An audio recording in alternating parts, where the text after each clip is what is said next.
2 contra 1. Pode ser o momento do Flamengo. Bruno Henrique partiu. Gabigol tá pedindo. Gabigol tá pedindo. Gabigol tá pedindo. Tocou pro Gabigol. Bateu. Olha o gol. Olha o gol. Olha o gol.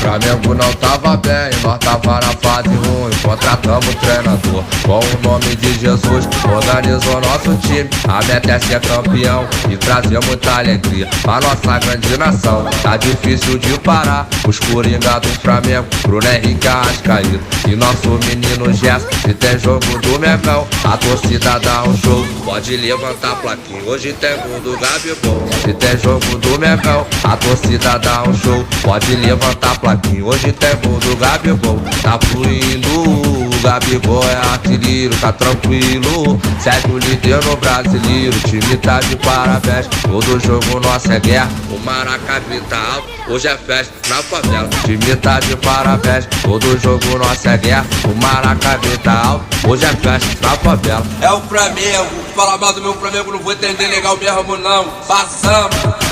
E aí a torcida grita. Canta o quê? Escute aí. Canta que é festa na favela.